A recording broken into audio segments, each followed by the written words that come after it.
one last thing before we get back to Laura. I gave up on Nano this year for one simple reason. My depression kicked in, and I am not responsible for being overly productive on an arbitrary time scale when I have mental health issues to deal with. I don't know exactly what else going on with you right now, but I feel like you, me, and two other people are often in sync with our lives. So you do not have to hold yourself to an arbitrary, unnecessary deadline when Dance. self-care is necessary. I'm just gonna say for me, that. my Muppet. Dance. There you go. Who's Like, just scooting back? Like, is this good enough? It's just a concept. Nano is just a concept. It's not. There's nothing hardcore about it. It's just an idea, and it's not meant to torment anyone. Like, it's not meant to be a work of demons. Okay. It's meant to inspire, to encourage, to offer boundaries. Most people failed the original one. Yep. I read the book that like the people who founded Nano wrote, like the beginning, like they wrote it, and I was like, so basically everyone failed the first time. Yes, of course. And like they did it because they were like, we're never gonna do this if we don't do this, and holding like, and they met in coffee shops and stuff. So it's actually a group project. Is what Nano's supposed to be. It's like a group project of being together. Yeah, so it's not meant to be like a work of misery. No, it's not. If you're not having fun, you're not doing it right. So just relax and, see what feels right this year. Enjoy the journey. When I look at this wonderful sentence, which I have to say is constructed beautifully, like in all the ways that just makes me feel called out in so many ways, I am drowning in "have you lost the plot" energy. Like, I know that wasn't like directed at me, but if you said it just right with a couple snaps after it while staring at me just right, I might you might see like a slash go across my face or chest. I mean, it just, I feel this.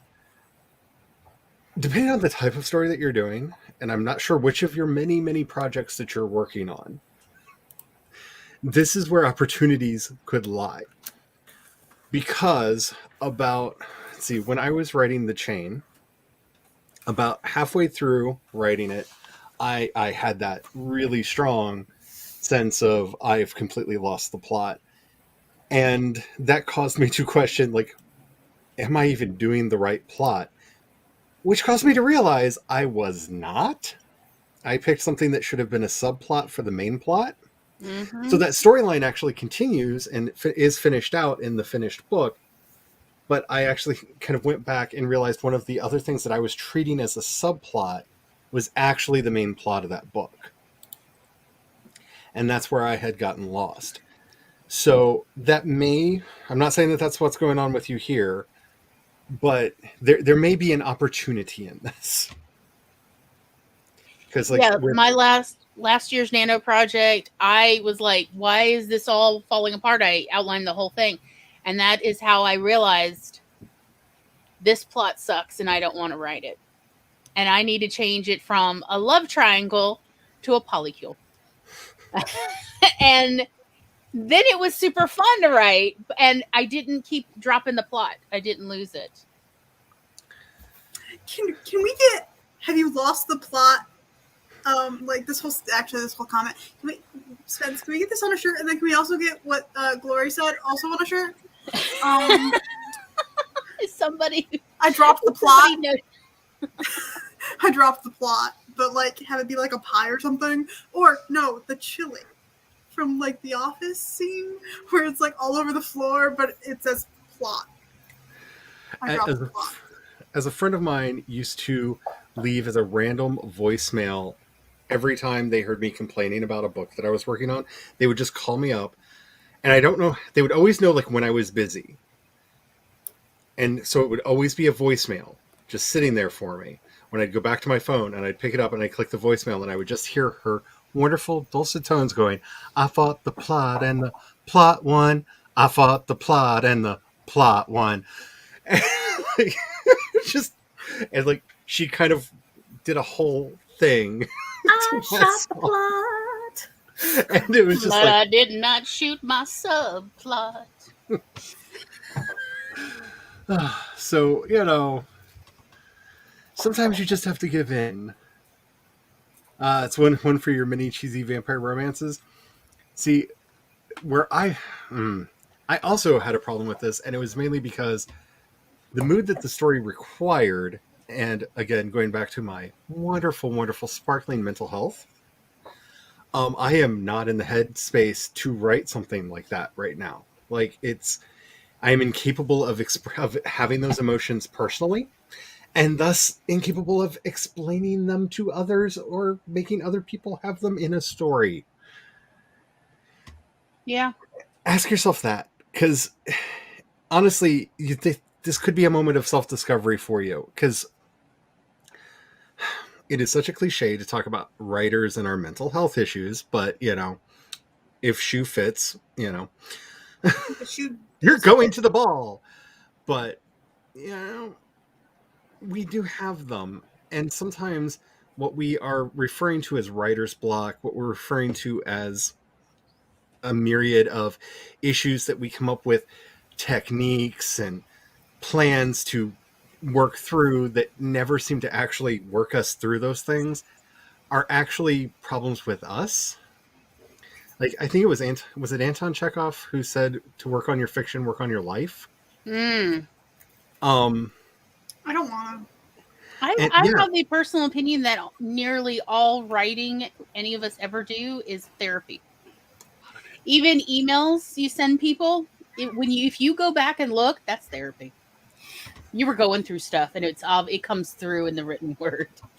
All of it's therapy. So if that therapy's not working for you, try a different therapy. thank you. We try.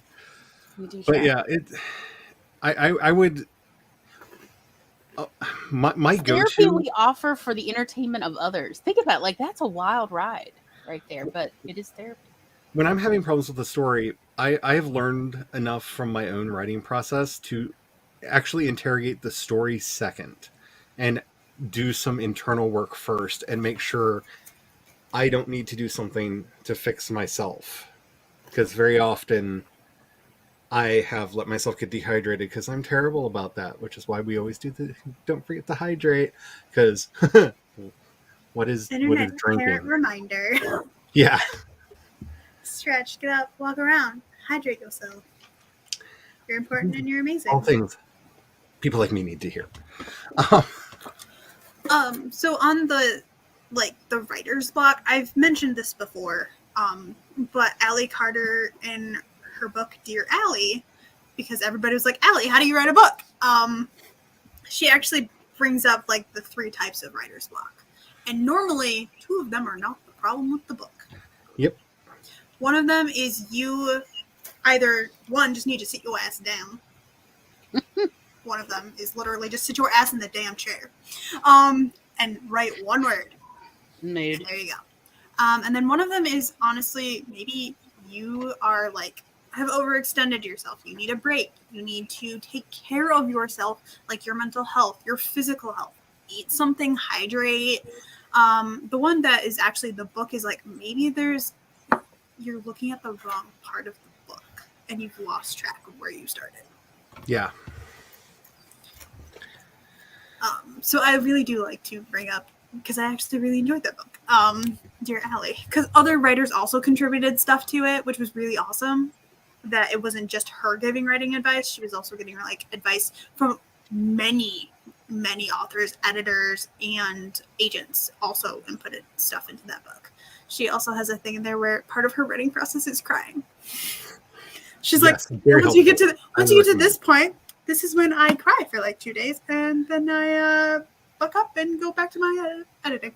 I schedule what I like to call my screaming day, and the hubby knows to completely avoid me that day because it's about 3/4 of the way through the book. So like the date kind of moves on the calendar, and like he's like, so when screaming day, and that's the day where I'm at the point of like, why did I start this project? Why am I doing this? Why in the world would anybody care? This has been a waste of my life, my energy, my time, everything. And if anyone deigns to talk to me on this day, there will be screaming. if I turn on the radio and hear somebody say something that I even modestly disagree with, like, the weather's nice today. No, it isn't. It's a little too cloudy for my taste. Like, It's still every single sunny. thing. Charlie, how dare you come for me in my own home like this? And I call this my screaming day. So Why? Why are you coming for me where I live? Why, you're honey? very much the same person. I know. I was just thinking about that yesterday, going, we really are. My God. It's shocking in so many ways. But yeah, it's very important to know, and you will learn this over time as you write, what things that you have. Because I also have my, oh God, am I an emo now day? That's usually about a third of the way into the book, where it's just like, but why? Like, now, since I fell in love with my crazy ex-girlfriend, that's my sexy French depression day, because I just put on like Parisian cafe music and just like embrace the whole thing. I literally have a black veil that I put on and like overly dramatically, melodramatically walk around the house. Like, I'm so glad there's no cameras, there's no witnesses. I wait till Tom leaves the house to put on my veil and like just slowly walk around the house. I'm not It saying feels right. The neighbors don't say anything if I go outside in my veil. They're just like, creative people. I'm not saying that I've I have never made stood myself out on my. love. I'm not saying that I've never stood out on my deck and sang all of the Dies Irae from Mozart's Requiem at the top of my lungs to get the darkness out on days like that. God, yes. But I Your neighbors may enjoyed have that. Dies Irae. Like, yeah, just, Yes. Yeah. just you gotta let it flow. Just let it flow.